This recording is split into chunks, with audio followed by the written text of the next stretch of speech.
meu primeiro ano de seminário, um professor e colega de classe me apresentaram os escritos do pastor John Piper. Não sabiam eles, mas aquelas breves conversas e um primeiro livro que ganhei deles de presente marcariam a minha vida e o meu ministério profundamente. Depois daquele contato inicial, eu seria visto constantemente nos anos seguintes com os livros de Piper em mãos. Eu lia tanto, irmãos, que acabava pensando, às vezes falando, e em alguns momentos até pregando ou tentando pregar como John Piper. Pois, de certo modo, de tanto ler, ele havia se tornado familiar. No entanto, por mais que o conhecesse um pouco,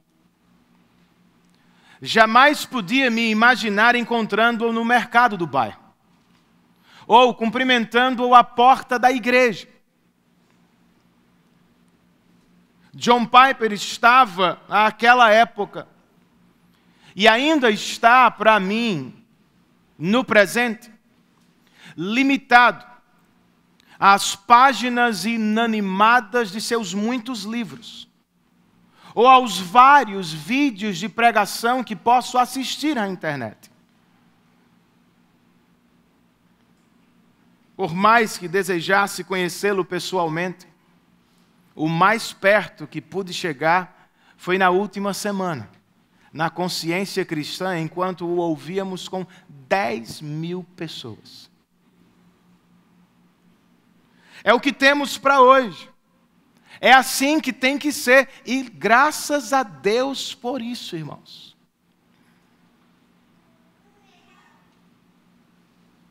Mas agora, pense comigo. Será que o nosso relacionamento com Deus é, em alguma medida, semelhante ao que eu acabei de descrever? Às vezes eu tenho a impressão de que tratamos o Senhor como o personagem principal de uma biografia antiga, ou como um autor cristão de quem gostamos muito, mas que está distante, no hemisfério norte. Jamais vamos vê-lo face a face.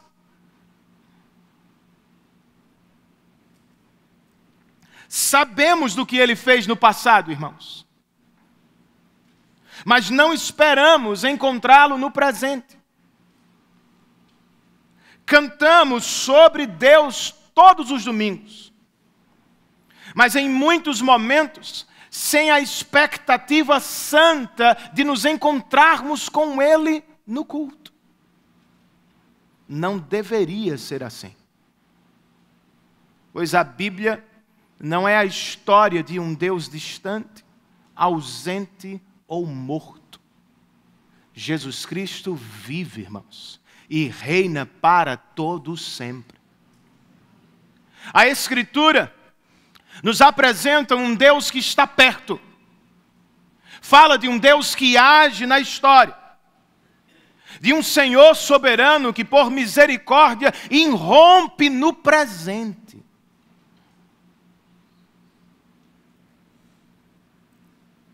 Por isso, como escreve o pastor de música Bob Kauflin, e eu sugiro o livro dele no nosso boletim, nossa adoração não é apenas sobre Deus, ela envolve o próprio Deus.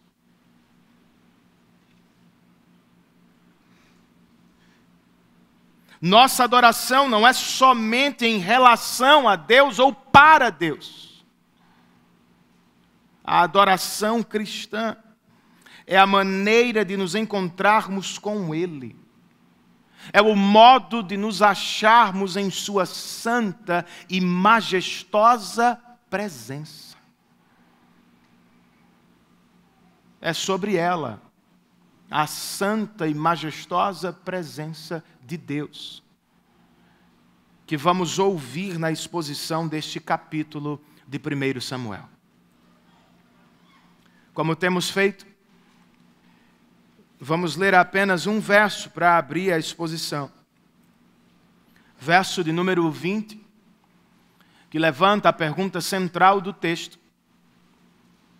E eu poderia dizer a pergunta central de toda a Bíblia. Tamanha a sua importância. 1 Samuel 6,20, o texto inspirado nos diz: e os homens de Bet-Semes perguntaram: quem pode permanecer na presença do Senhor, esse Deus santo? A quem enviaremos a arca para que ele se afaste de nós? Vamos orar, irmãos? Senhor, muito obrigado por todos os teus benefícios derramados sobre nós. Especialmente te agradecemos pelo culto cristão e por tudo o que acontece nele. Agora nós te rogamos por este momento, quando tua palavra será lida e exposta. Senhor, nós oramos com o salmista. Abre os nossos olhos, ó Deus, para que tenhamos condições de ver as maravilhas da tua lei. Reorienta a nossa adoração. Encoraja-nos em uma vida piedosa. Nos dê um culto simples, mas cheio de tua presença. É o que nós te pedimos, Senhor. Em nome de Cristo Jesus. E para a glória dele. Amém.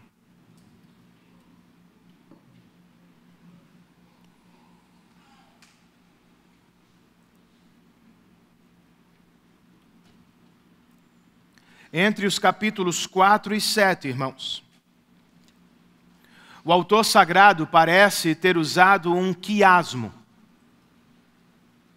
Estrutura que organiza uma narrativa, uma história, em pares que formam antíteses. Os capítulos 4 e 7, mais ao extremo deles, falam das batalhas de Ebenezer. Os mesmos capítulos, mais ao centro, tratam de registrar a presença da arca de Deus em território estrangeiro. Os capítulos 5 e 6, por sua vez, nos apresentam as pragas da arca da aliança. E bem ao meio do quiasmo, no texto que vamos considerar, nós encontramos o retorno da arca ao território de Israel. Em uma estrutura assim, explica Tim Chester, a parte mais importante geralmente está no centro. E o centro desta história é o retorno da arca, símbolo máximo da presença de Deus em meio de seu povo.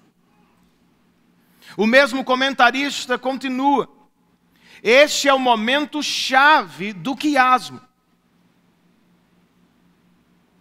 E ele nos pega de surpresa, pois não apenas Dagom sofre com a presença de Deus em seu templo, não somente os filisteus sofrem com a presença de Deus em seu território, os israelitas, os próprios israelitas, terão de sofrer aqui para aprender a lidar com a presença de Deus. Enquanto estudamos o texto, precisamos perguntar: como foi que os filisteus, que tiveram a arca de Deus sob seu poder por 7 meses, se despediram dela? Como foi que os israelitas, que perderam na batalha, a receberam de volta. E mais importante ainda, para aqueles que cultuam comigo nesta tarde, como é que hoje cristãos devem se achar, se comportar, reagir à presença de Deus no nosso meio? Há 3 respostas maiores que saltam deste texto, que devem passar por nossas mentes e alcançar poderosamente os nossos corações nesta tarde. Em primeiro lugar, irmãos, eu posso dizer, à luz deste texto, que diante da presença de Deus, nós devemos revelar temor. Depois de 7 longos e pesados meses com a arca em seu território, os filisteus descobriram que enviá-la de volta aos israelitas seria mais difícil do que tomá-la deles. Porque sofreram sob a pesada mão do Deus de Israel. Os filisteus estão com medo de errar no protocolo postal. Que selo colocamos sobre a arca para enviá-la de volta? Eles não sabem exatamente. E por isso recorrem aos teólogos de sua terra. Verso de número 2, volte os seus olhos para o texto comigo outra vez.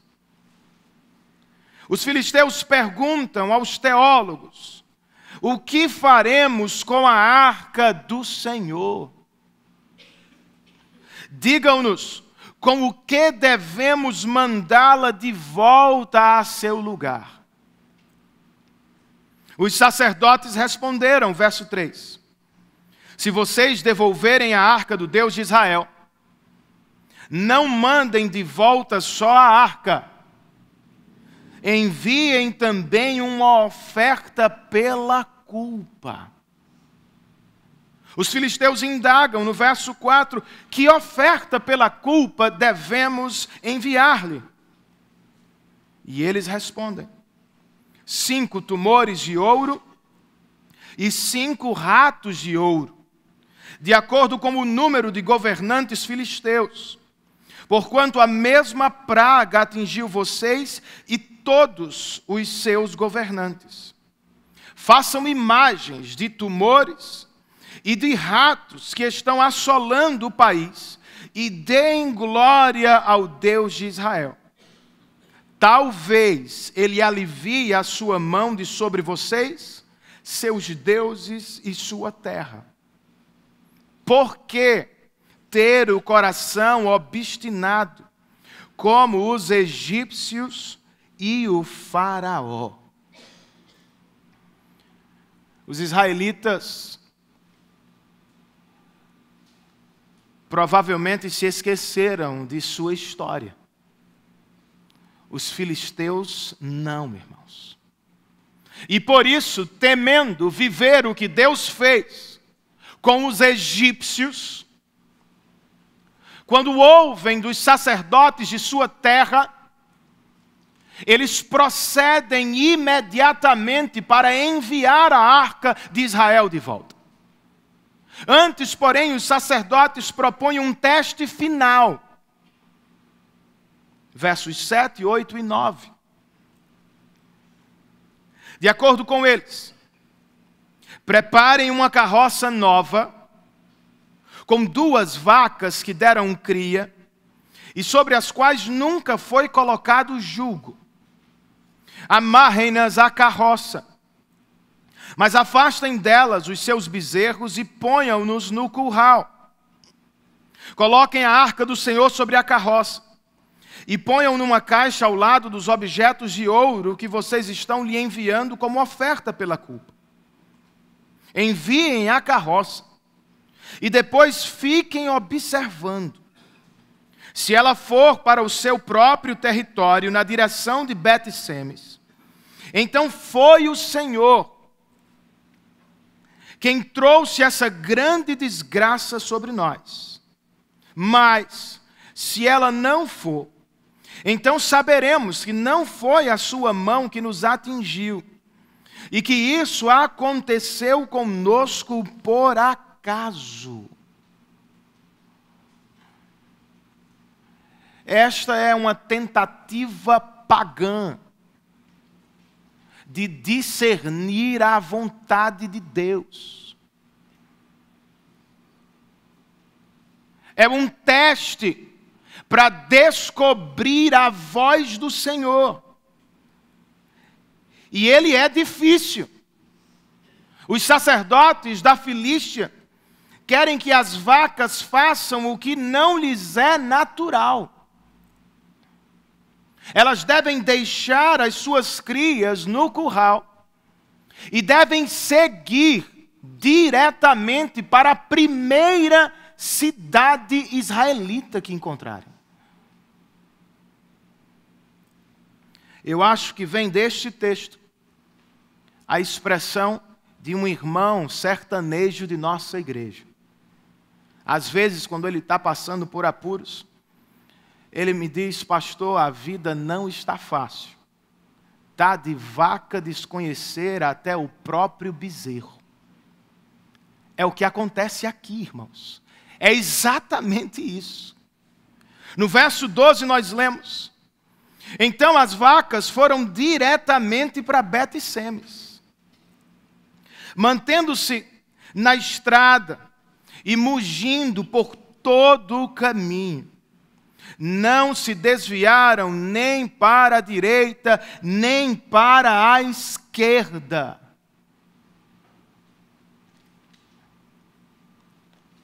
E agora, irmãos? O que fazemos como método filisteu de discernir a vontade de Deus?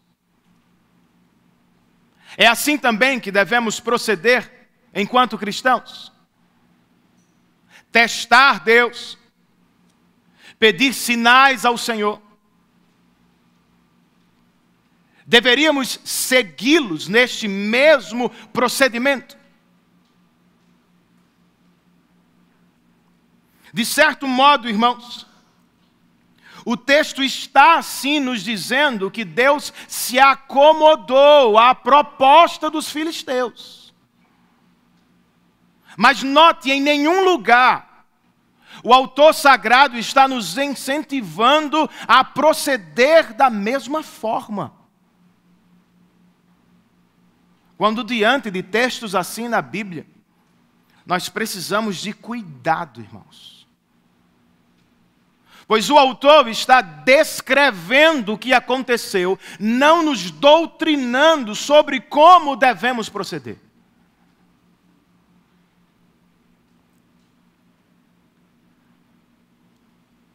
E como escreve o pastor presbiteriano Richard Phillips, sinais subjetivos elaborados a partir das tolices da nossa mente não são o modo bíblico de discernir a vontade de Deus.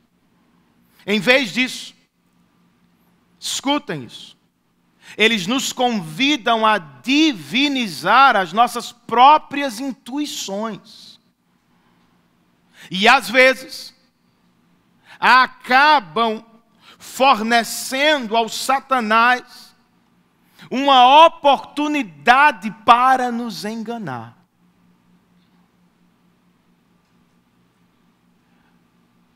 Tenha, portanto, cuidado com a leitura que você faz. Deixa-o daquele aparente sinal que diz ter visto. Tenha cuidado com expressões do tipo: Deus me falou, ou eu senti de Deus, ou no meio presbiteriano, ocorreu-me a seguinte impressão. Eu não estou dizendo que o Espírito não nos lidera, irmãos. O que eu estou dizendo é que ele não o faz desta forma. Qual é o modo apropriado, então, de discernir a voz de Deus, conhecer a sua vontade? O apóstolo Pedro nos diz, quando escreve o seguinte: temos ainda mais firme a palavra dos profetas. E vocês farão bem se a ela prestarem atenção. Como a uma candeia que brilha em lugar escuro, até que o dia clareie e a estrela da alva nasça no coração de vocês. O apóstolo Paulo também, sob inspiração do Espírito, escreveu a Timóteo: toda a Escritura é inspirada por Deus. E, portanto, ela é útil para a repreensão, para a correção e para a instrução na justiça. O mesmo apóstolo, em outra carta, escreve o seguinte: para experimentar a boa, agradável e perfeita vontade de Deus, o crente precisa ter a sua mente regularmente renovada pela palavra de Deus. É verdade que na Bíblia você não vai encontrar o nome da pessoa com quem você deve casar.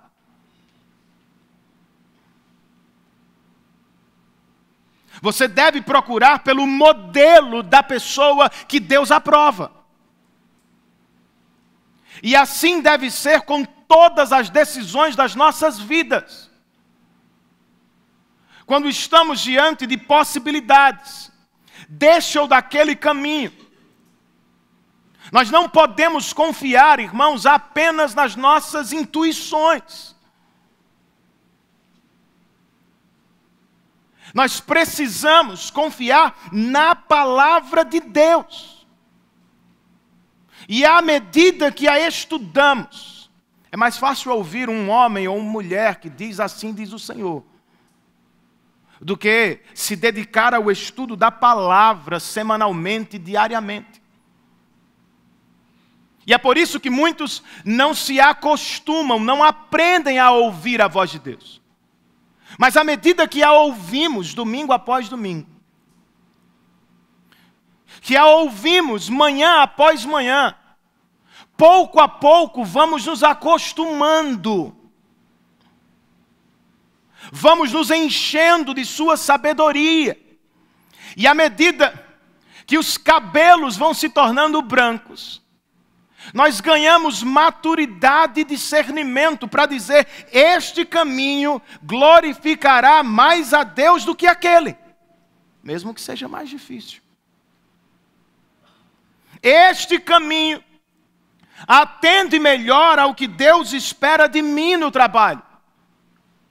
Esta pessoa e não aquela revela as qualidades do homem ou da mulher que Deus disse que é o meu esposo ou esposa. Se é assim, irmãos, voltemo-nos das fracas intuições e imaginações da mente. Voltemo-nos todos para a palavra de Deus e tenhamos nela a direção para a nossa vida.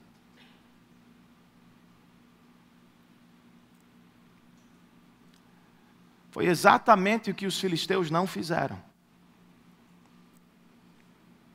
Até levantaram uma boa pergunta: como devemos mandar a arca de Deus de volta? Em outras palavras, eles estavam perguntando: como escapamos da santa ira de Deus que está nos assolando aqui?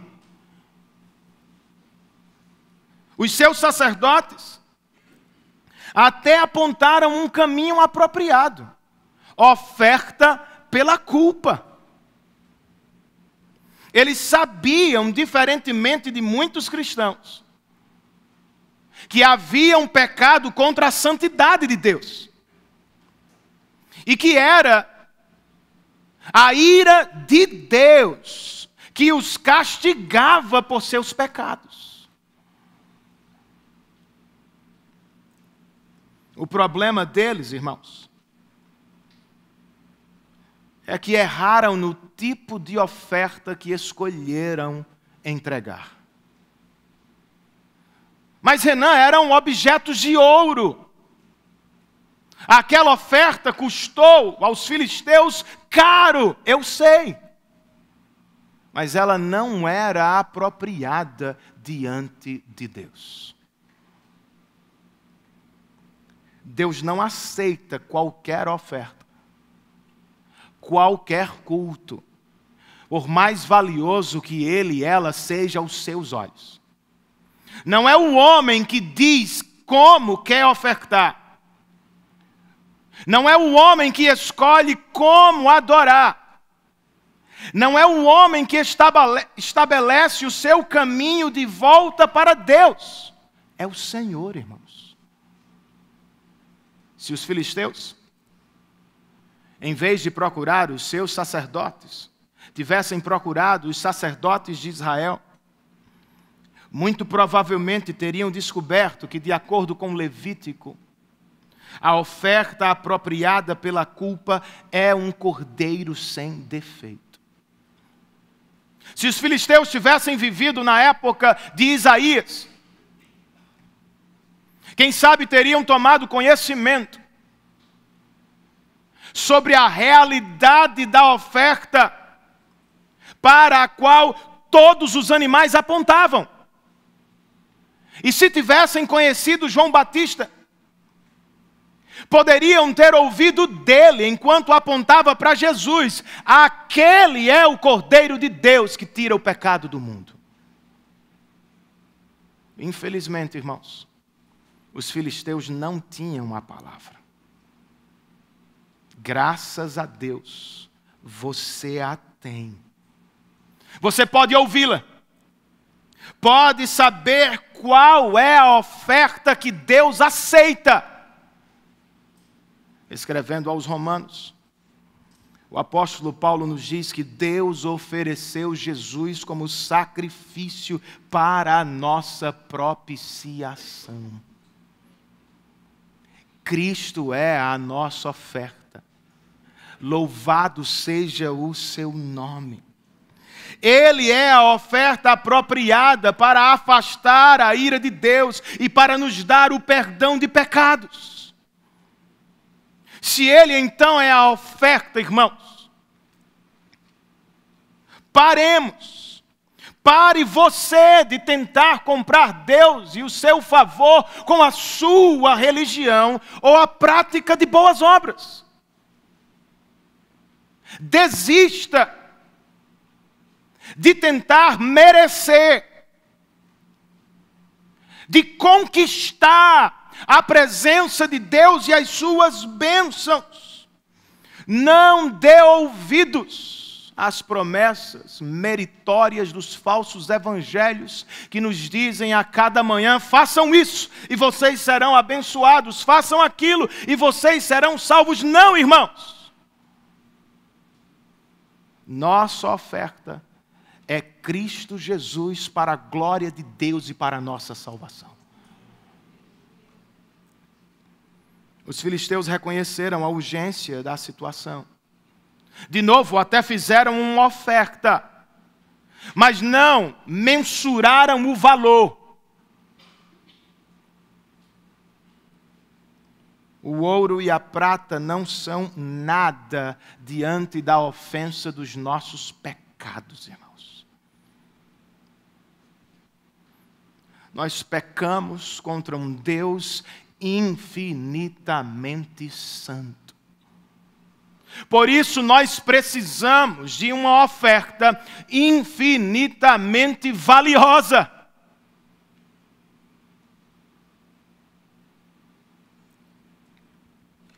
É o que Pedro nos diz. Vocês sabem, cristãos, que não foi por meio de coisas perecíveis como prata e ouro que foram redimidos. Vocês foram redimidos pelo precioso sangue de Cristo, um cordeiro sem mancha e defeito. Em uma coisa, porém, os sacerdotes filisteus estavam certos. Pecadores não deveriam ficar obstinados diante da voz de Deus. Não sejam obstinados como os egípcios e o faraó, disseram os sacerdotes da Filístia. Muitos anos depois, um salmista cantaria: se hoje vocês ouvirem a voz do Espírito, não permitam que seus corações sejam endurecidos, dê atenção a ela. Faça o mesmo, meu amigo. Não se permita endurecer nesta tarde com orgulho e vaidade diante do Senhor. Jogue religião, boas obras, moralidade, jogue tudo ao chão e confie somente em Cristo Jesus para a sua salvação. Faça-o hoje, pois estamos na santa e majestosa presença de Deus. Como nos portamos? Uma segunda resposta que salta deste texto é a seguinte: diante da presença de Deus, nós devemos exibir alegria, irmãos. Ao ver a arca fora de suas terras e de volta ao território de Israel, os filisteus devem ter sentido um tremendo alívio. Ainda bem que ela se foi. Não sofreremos mais com a presença de Deus. Devem ter dito coisas do tipo: são filisteus. Não tenho o conhecimento que tinha o povo da aliança. Agora, como é que este último responde ao retorno da arca, irmãos? De novo, lembrem-se, estamos falando do símbolo máximo da presença de Deus. A primeira resposta está no verso de número 13. O autor sagrado escreve: ora, o povo de Bet-Semes estava colhendo trigo no vale, e quando viram a arca, alegraram-se muito. Segunda resposta se acha nos versos 14 e 15. A carroça chegou ao campo de Josué, de Bet-Semes, e ali parou ao lado de uma grande rocha. Então cortaram a madeira da carroça e ofereceram as vacas como holocausto ao Senhor. Os levitas tinham descido a arca do Senhor e a caixa com os objetos de ouro, e as tinham colocado sobre a grande rocha. Naquele dia, o povo de Bet-Semes ofereceu holocaustos e sacrifício ao Senhor. Estamos falando de adoração, irmãos. Adoração repleta de alegria. E tendo em vista a situação espiritual de Israel nos primeiros capítulos deste livro, esses dois versos, irmãos, funcionam como um raio de esperança em meio à escuridão. Um comentarista escreve: longe de Siló, o centro da adoração de Israel, e fazendo fronteira com a Filístia, você vai encontrar israelitas que sabem o que fazer perante a arca. Eles estão apertados entre a negligência de seus irmãos e a ignorância de seus vizinhos. Mas Josué e alguns de sua cidade sabem que diante de Deus o apropriado a fazer é adorá-lo com alegria.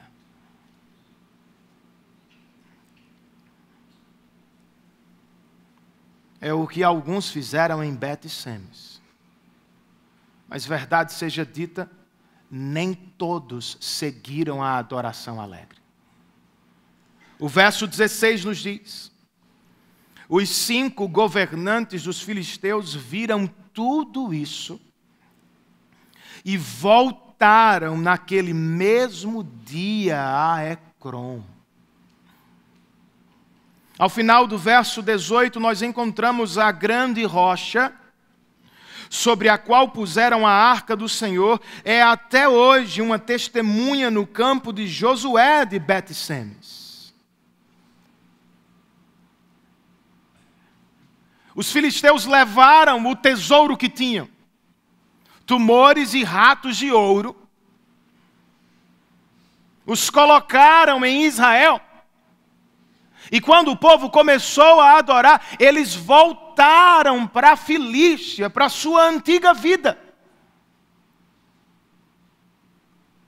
A rocha permaneceu na fazenda de Josué, testemunhando da graça de Deus. Com qual deles você se parece mais nesta tarde? Você é mais como Josué, que vem ao culto para celebrar a Deus com alegria, porque você tem na sua vida, na sua casa, testemunhos da graça e do amor de Deus? Ou será que você é mais parecido com os filisteus, que depois de receber a bênção, voltaram para casa, como se Deus não fosse importante? E o que fizeram ao chegar, irmãos? Será que eles foram à oficina consertar Dagon? Adorá-lo outra vez, mesmo tendo visto o poder do Deus de Israel? Ou será que simplesmente disseram que bom que a presença de Deus se foi?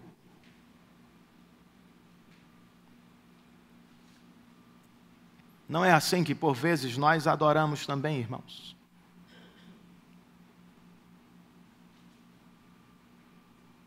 Nós queremos as bênçãos que só Deus pode dar. Palavras do Dr. R.C. Sproul. Mas ao próprio Deus nem sempre queremos. Eis o caso dos filisteus. Eles querem o alívio do sofrimento. A Deus eles não querem adorar. Podem fazer ofertas caras, não para revelar e adorar aquele que é infinitamente valioso. Eles o fazem porque querem alguma coisa em troca.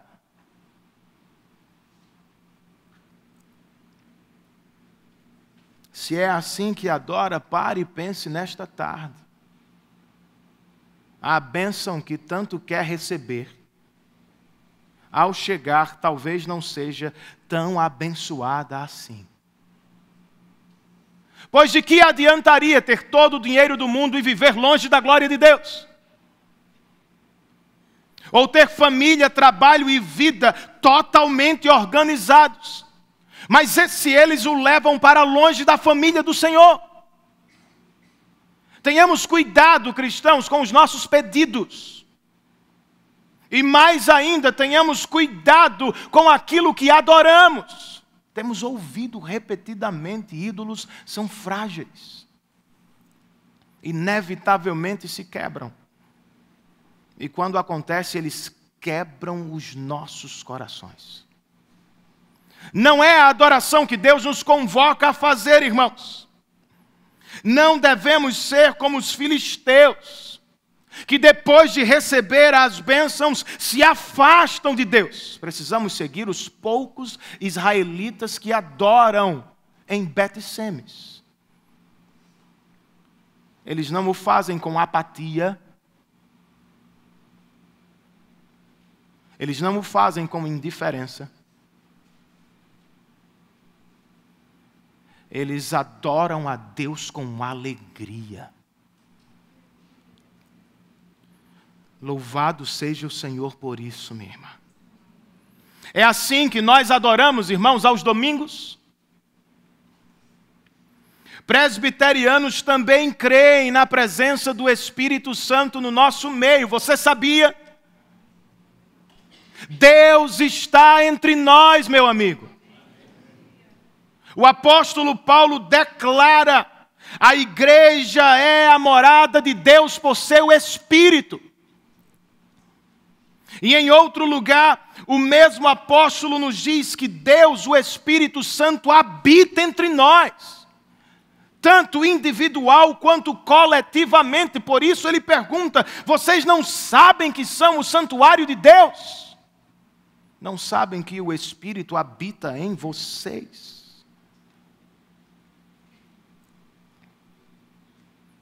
Qual deveria ser a nossa resposta, irmãos, diante da presença do Espírito entre nós?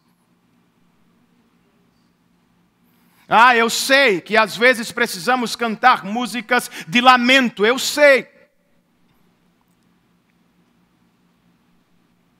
Mas um estudioso fez uma pesquisa na Bíblia, irmãos, e concluiu o seguinte: o sentimento mais ligado ao culto na Bíblia é a alegria. Por exemplo, o salmista nos convoca à adoração no Salmo 100 com as seguintes palavras: prestem culto ao Senhor com alegria, entrem em sua presença com cânticos alegres. Por que não o fazemos? Porque você sente dificuldade? Porque você fica acanhado no culto? Talvez tenha sido o ensinamento equivocado que você recebeu. Cristão maduro é aquele que reprime as emoções no culto. Expressar emoção no culto, pastor, é coisa de pentecostal. Não é, meu irmão. Nosso problema é com o emocionalismo, não com as emoções. O emocionalismo trata de fazer das emoções um fim em si mesmo. As emoções que vivemos no culto cristão são respostas apropriadas ao Deus revelado na Bíblia. Não dá para cultuar diante dele de qualquer jeito, irmãos. Pois nós nos reunimos para adorar a um Deus que nos amou e nos salvou por meio de seu Filho.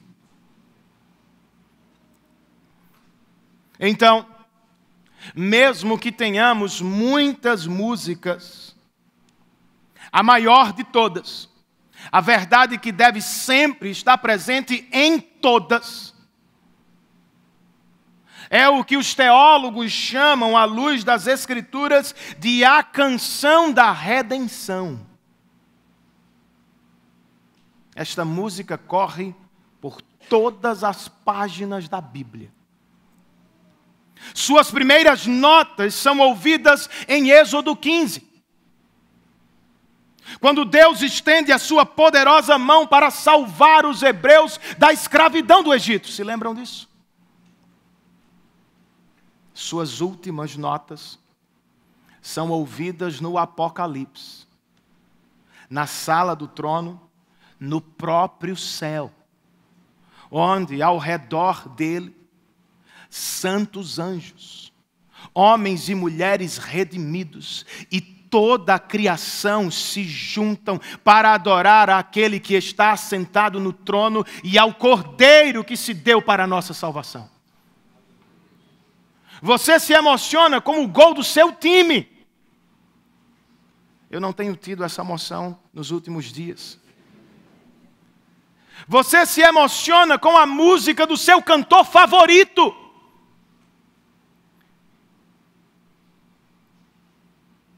Como não vamos nos emocionar com a boa notícia do Evangelho, irmãos? Em Cristo, Deus estava rasgando a dívida que você tinha contra Ele. Por causa dele, você está na presença de Deus hoje. Não dá para ficar apático, não dá para cultuar dormindo, me perdoe. Não dá para ficar no celular, não dá para conversar na presença dele. Nós trememos e adoramos. Se não é para isso que estamos aqui, por que viemos?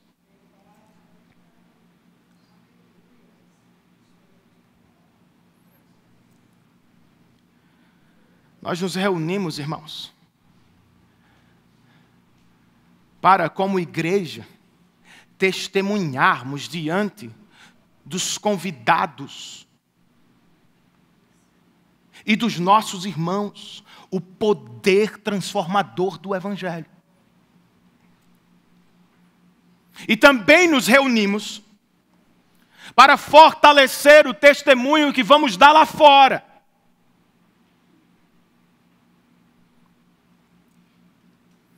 Celebrar o Evangelho a cada domingo. Ouvi-lo em todo o culto da nossa igreja. É um instrumento de Deus para acalmar os nossos corações e vencer as nossas tentações comuns. Por mais crente que você seja. Vez por outra você sofre também com o peso do seu pecado.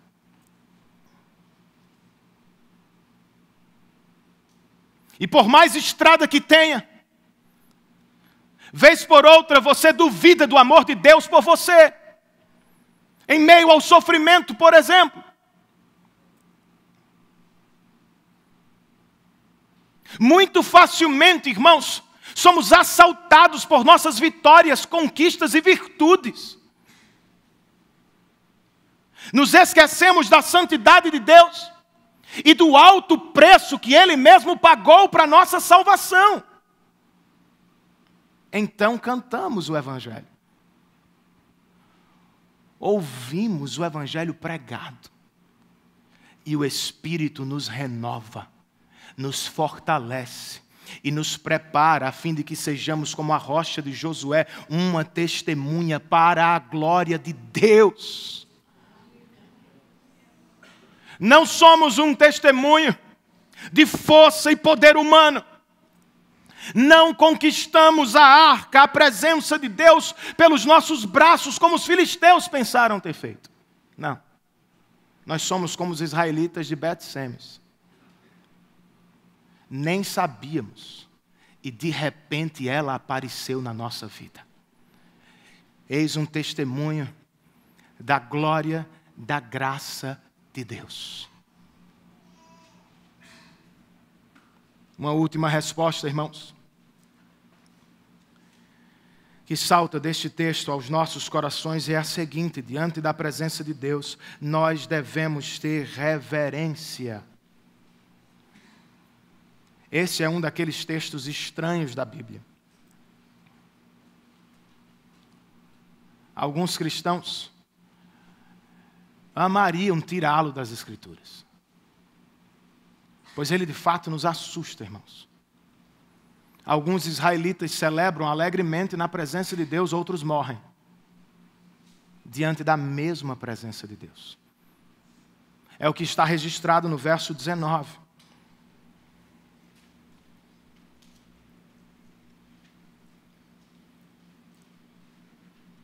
O texto inspirado nos diz: o Senhor, contudo, feriu alguns dos homens de Bet-Semes, matando 70 deles por terem olhado para dentro da arca do Senhor.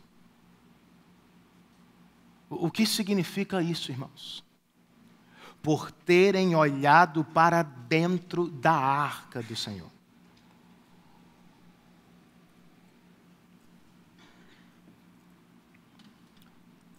De acordo com o livro de Números, ninguém estava autorizado, nem por um breve momento,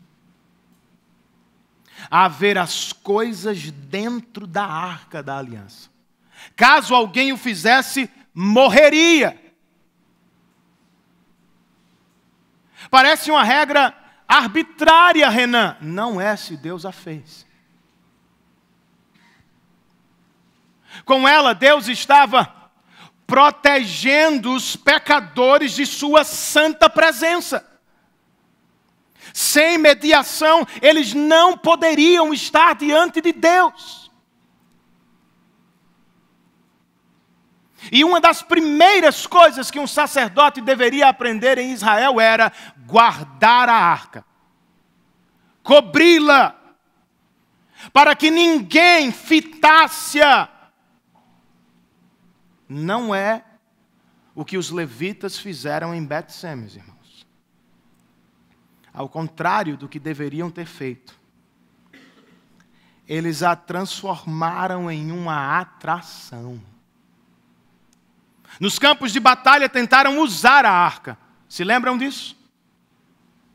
No templo de Dagon, ela figurou como um troféu de guerra. Mas aqui os israelitas se superam, irmãos.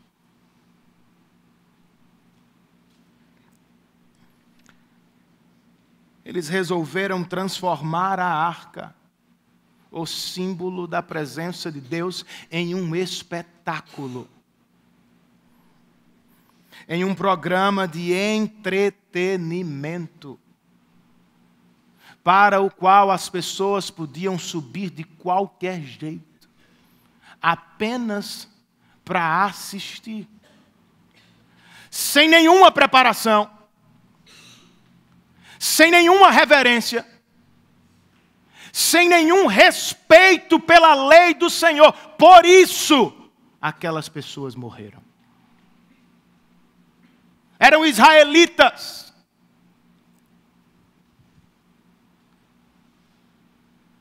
Deveriam ter dado ouvido à palavra.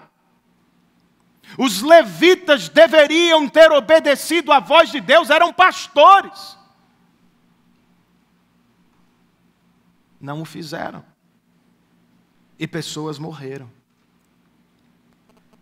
É o que acontece, irmãos. E o povo reagiu em Bet-Semes, final do verso 19. O povo chorou por causa da grande matança que o Senhor fizera. E os homens de Bet-Semes perguntaram: quem pode permanecer na presença do Senhor, esse Deus santo? A quem enviaremos a arca para que ele se afaste de nós? Eles estão certos quando levantam a primeira pergunta, mas erram quando não tentam respondê-la à luz da palavra. De novo, eles a tinham, diferentemente dos filisteus. Não querem Bíblia. Sabe o que eles fazem? Como nos nossos dias? Preferem seguir o mundo. Fizeram com a arca da aliança, os israelitas, o que os filisteus haviam feito antes. Mandam-na embora, irmãos. Eis a espiritualidade de Israel nos dias de Samuel. Para onde ela foi? Versos 1 e 2 do capítulo 7. Os homens de Kiriat Jearim vieram para levar a arca do Senhor. Eles a levaram para a casa de Abinadab, na colina, e consagraram seu filho Eleazar para guardar a arca do Senhor. A arca permaneceu em Kiriat Jearim muito tempo, foram 20 anos. E todo o povo de Israel buscava o Senhor com súplicas. Duas informações dignas de nota. A primeira, o povo de Kiriat Jearim não era israelita de origem. Era gibeonita. Acharam abrigo sob as asas do Deus de Israel nos dias das conquistas de Josué. E mesmo que não tenha nascido na aliança, eles nos dão neste texto prova de fé no Senhor. como fizeram nos dias de Josué. Eles querem a presença de Deus no meio deles. E eles a tratam segundo a palavra de Deus. Ordenaram um homem que pelos próximos 20 anos tinha uma única obrigação: guardar a aliança do Senhor. Um cristão estrangeiro fez o que os israelitas deveriam ter feito e não fizeram. A outra informação: enquanto a presença de Deus abençoava os gibeonitas, todo o povo de Israel, diz o texto, buscava o Senhor com súplicas, lamentos, lágrimas. Sabe o que é isso, meu irmão? No Novo Testamento, Paulo vai nos dizer que o Evangelho é cheiro de morte para aqueles que não creem e aroma de vida para aqueles que têm fé. A arca funciona assim também. Do mesmo modo, ela foi cheiro de morte na irreverente Bet-Semes. E foi aroma de vida e alegria na obediente Kiriat Jearim. Com qual delas você se relaciona mais nesta tarde, no que diz respeito ao seu culto, à sua adoração? Qualquer que seja a sua resposta, me permita dizer: tema ser como a irreverente Bet-Semes. Traduzindo, tema fazer da adoração uma atração.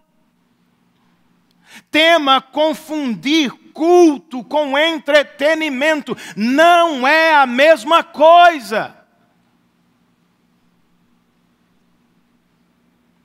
Alguns pastores são bem intencionados, irmãos. Tenho de admitir. Mas eles são irreverentes no que diz respeito ao culto do Senhor. Sob a desculpa de que querem ganhar muitas almas para Cristo, eles se valem de qualquer coisa ou método para atrair pessoas. Trocam culto por show, pregação por palestra motivacional e membro por cliente.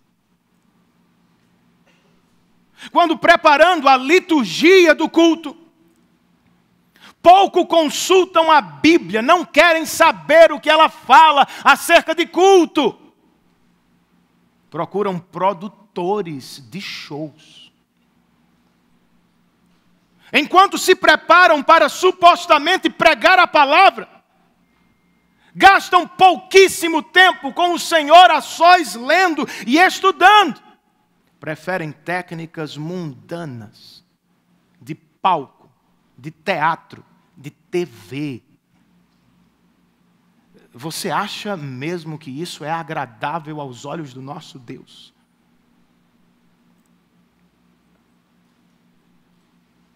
Um amigo me contou sobre a conversa final que teve com o seu antigo pastor. Ele já frequentava outra igreja, quando um dos pastores de sua última igreja o convidou para conversar. E aquele pastor lhe perguntou: meu irmão, por que é que você está congregando em outra igreja? O que é que você achou lá? Ele disse: o Evangelho. Para a surpresa do pastor, que lhe disse: meu amigo, nós também temos o Evangelho, o problema é que você está frequentando o culto errado. O Evangelho em nossa igreja é pregado pela manhã. Nos demais cultos não temos condições de pregar o Evangelho. As pessoas não estariam conosco em multidões. Meu amigo teve coragem e disse àquele pastor: é por isso que não congrego mais aqui.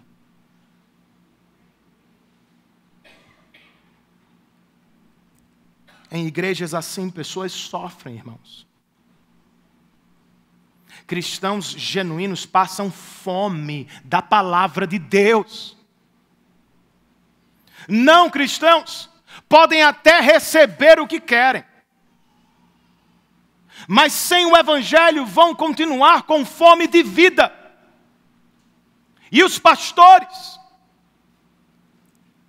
que deveriam buscar a palavra, terminam decidindo seguir os filisteus. Empurram a presença de Deus para longe quando desprezam a palavra. E saem ao mercado do mundo para buscar o mais novo programa de entretenimento para encher a igreja. O quadro é triste, irmãos, e incapaz de saciar a nossa fome espiritual.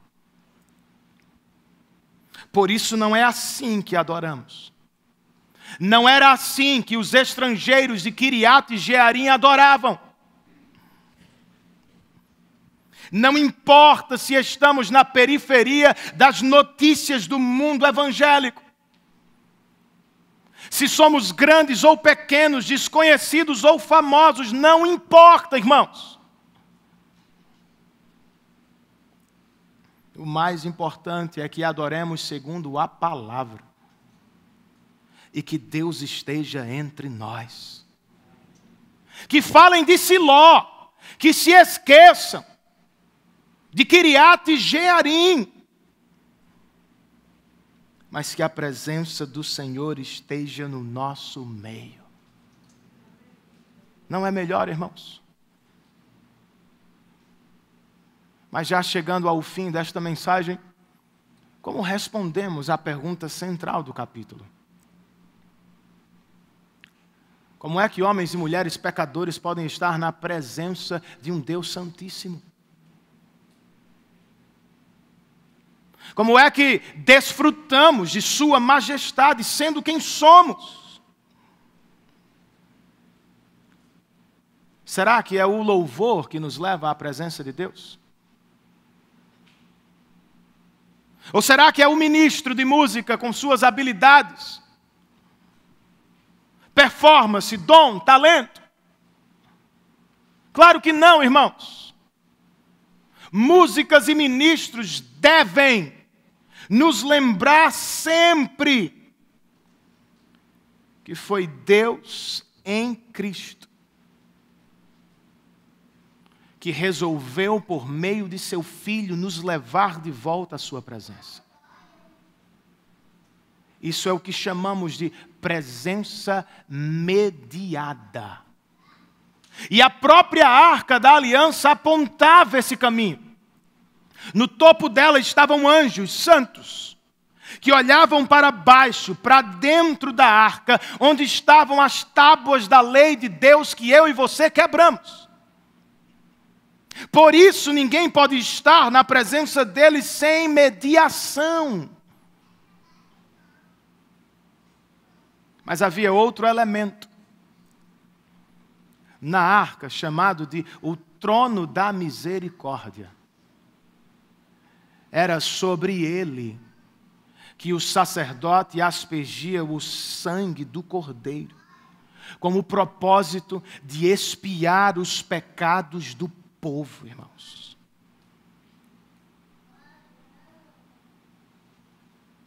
Com a lei e o trono, a Arca da Aliança tinha o objetivo de expressar duas maravilhosas verdades sobre o nosso Deus. Sua santidade arde contra todos os nossos pecados. Mas por misericórdia, Ele mesmo nos deu um caminho de volta à sua presença. Qual era o caminho do AT? Qual foi o caminho do NT? Como os cristãos adoravam nos dias de Abraão? Como adoramos hoje, irmãos? Pelo mesmo caminho. O sangue do Cordeiro que nos dá perdão de pecados. Eis o caminho à presença de Deus no AT. Eis o caminho à presença de Deus no NT. O sangue dos cordeiros apontava na direção do perfeito Cordeiro de Deus que se entregou por nós na cruz do Calvário. Você já o recebeu pela fé no coração?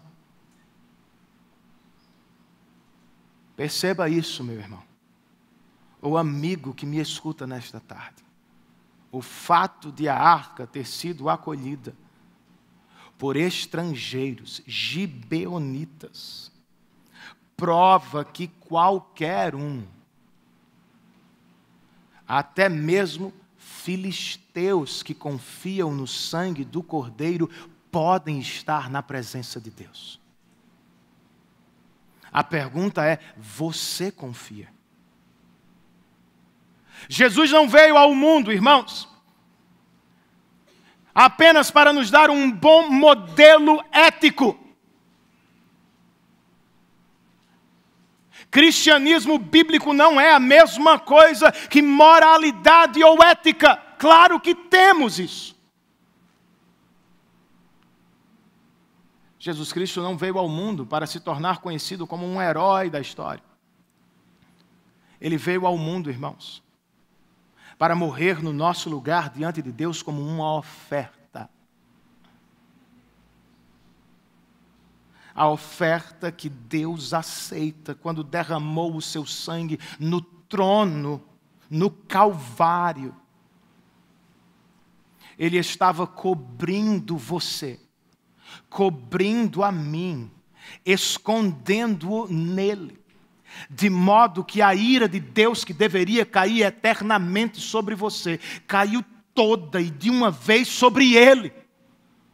Ao mesmo tempo, irmãos, não pelos nossos méritos, não porque somos moralmente perfeitos, não porque acertamos o tempo todo, não porque somos melhores do que ninguém, não, por causa dele, sua obra no nosso lugar, Cristo nos deu a presença de Deus para sempre.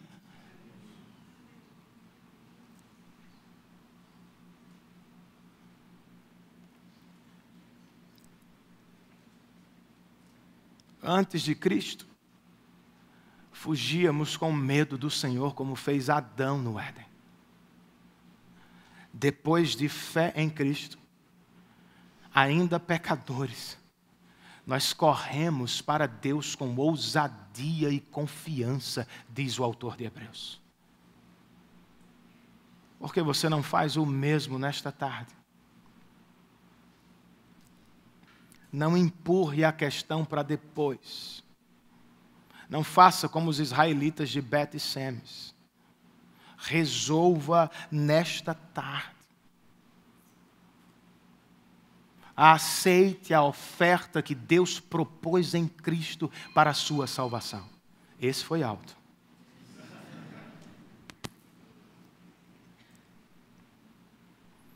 E saia daqui não mais sob a condenação, mas volte para casa sob a bênção da presença de Deus. É verdade, irmãos. Por mais que desejasse conhecer o pastor John Piper pessoalmente, de novo, o máximo que pude fazer foi ficar em uma das últimas cadeiras da consciência cristã. 12 mil pessoas era praticamente impossível. Eu nem tentei. E não tem problema, irmãos. Pois o melhor de Piper para mim jamais poderia ser resumido a um aperto de mãos. Ele nem sabe, nunca saberá, quem sabe na glória. A melhor coisa que aquele homem de Deus me deu foi pregar sempre, apontando para a glória de Deus revelada na obra e na pessoa de Cristo. John Piper é um pregador, irmãos, que me fez conhecer e amar mais a Deus por causa de Cristo. está de bom tamanho. Pois é por causa de Cristo e não pregadores que estamos na presença de Deus nesta tarde. Em breve, não teremos mais a necessidade deles, nem mesmo de templos como este. Pois como está escrito em Apocalipse, Deus e o seu Cordeiro estarão no nosso meio, serão o nosso templo. Até lá. Por mais que tenhamos dificuldades, enquanto igreja, você precisa dela. Eu preciso de ministros de música. Eu preciso de pregadores da palavra. Pois enquanto cantam e pregam, eles me lembram, nos lembram, é por causa de Cristo, somente por causa dele, que estamos e estaremos para sempre na presença do Pai.